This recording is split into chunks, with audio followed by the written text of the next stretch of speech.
Hello lovely people, ఎలా ఉన్నారు అందరూ? నేను మీ విజయ్. ఇవాళ నేను మీకు తమిళనాడు స్టైల్ సాంబార్ ఎలా చేయాలో చూపిస్తాను. ముందుగా మనము ఒక కుక్కర్ తీసుకుని దీంట్లో ఒక కప్పు కందిపప్పు ఉడికించుకోవాలి. దీంట్లో కొంచెం పసుపు కూడా వేసుకుని తర్వాత మనం దీంట్లోనే కాయగూరలు కూడా వేసుకోవచ్చండి, లేదంటే కాయగూరలు సపరేట్గా కూడా ఉడికించుకోవచ్చు. నేనైతే కలిసి వేసేసాను. మీరు కావాలనుకుంటే పప్పు సపరేట్గా, కాయగూరలు సపరేట్గా ఉడికించుకోవచ్చు. నేనైతే ఇవాళ ముల్లంగి, నూలుకోలు, ఉల్లగడ్డ, క్యారెట్ అన్నీ వేసుకున్నాను.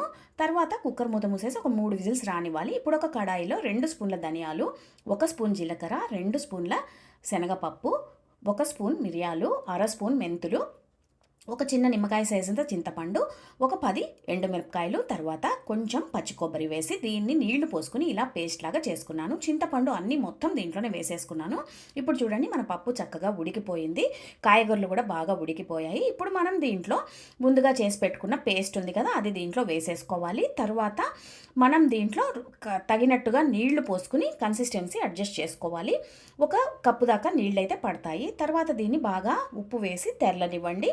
ఒక 5 నిమిషాలు బాగా ఉడకనివ్వండి. ఇప్పుడు మనం పక్కన ఇంకో స్టవ్ మీద పోపు కోసం అయితే 1 స్పూన్ నూనె వేసుకుని దీంట్లో ఆవాలు, జీలకర్ర, మెంతులు, ఎండుమిరపకాయలు, కరివేపాకు అన్నీ వేసుకుని పోపు వేసేసుకుని సాంబార్ పైన వేసేస్తే గుమగుమలాడే తమిళనాడు స్టైల్ సాంబార్ రెడీ.